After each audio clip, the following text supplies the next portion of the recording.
The world of private passenger aircraft is all about comfort and luxury. Big corporations send their top executives to travel in jets with well-appointed interiors. And the world's super wealthy spare no expense making their private planes as lavish as their homes. I know I do. Buying a plane is a bit like buying a new house. You get to choose all the fixtures and fittings. Everything from the carpets and seat covers to the style and colour of the cabinets. Weight is critical on an aircraft, and the cabinets can't be made from solid wood. Even plywood is far too heavy. The solution? Panels made of hard paper, sandwiched between fiberglass sheets. Strong like plywood, but a quarter of the weight. Machines cut the panels to shape and drill holes for threaded inserts, which will hold bolts and screws for hinges and handles. After refining the holes with hand tools, workers hold the inserts in the holes with tape, while they inject epoxy glue to bond the inserts permanently. The panels are joined with a tongue and groove system, so machines cut the edges accordingly. The material is fibrous, so the cut edges are rough. Workers smooth them off before gluing and assembling. Some of the panels will be too hard to access after they're assembled, so they receive their decorative veneer facade before being cut to shape. These pieces are covered in a protective film to prevent damage during assembly. Once a unit is assembled, workers make sure it's square. They also verify the dimensions.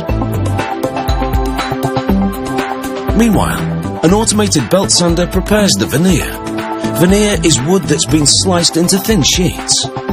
For these cabinet facades, the sheets are a mere 1.2 millimeters thick. The most typical choices are walnut, ebony, cherry and birch. Workers disassemble the unit to access each component for veneering. They lay the component on the back of the veneer sheet and trace around it. Then they follow the pencil line with a fine-toothed veneer saw. Next, they spray contact cement on the panel's surface and the veneer's underside. A plastic sheet in between prevents contact until the veneer is correctly positioned. After pressing down the veneer, they place the panel in a vacuum bag and suck out the air. This flattens the veneer evenly over the entire surface. 8 hours later, the panel comes out of the vacuum bag, and they trim the veneer so it's flush all around. Then they glue the edges with epoxy and apply strips of hardwood to match the facade. The epoxy cures in a couple of hours, at which point they sand the edges to remove any excess glue. Now they reinstall the panel, making sure the surrounding gaps are precisely 1.6 millimeters. Should any tweaking be required, they simply sand the edges or adjust the hinges. They disassemble yet again and touch up any imperfections that sanding the edges has caused. Once the paint is dry, they spray on the first of 9 coats of lacquer. Each coat has to dry overnight. Before applying the next coat, they sand it twice. First with an orbital sander, then with a sanding block. This is to remove any marks in the lacquer left by the orbital sander. After the last coat of lacquer dries, they do a final sanding with a very fine-grade sandpaper.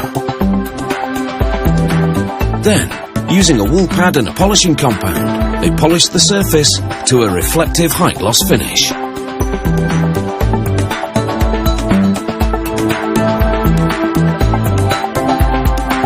The components are reassembled for the last time. Then the fixtures and accessories are installed, along with the decorative hardware and everything electrical. The cabinet unit is finally finished and is ready to be fitted into your new private jet. Any electrical components like lights are plug and play. You just install it, plug it in, and everything works. And so it should, for that kind of money. Mind you, mine was worth every penny. Jocks away.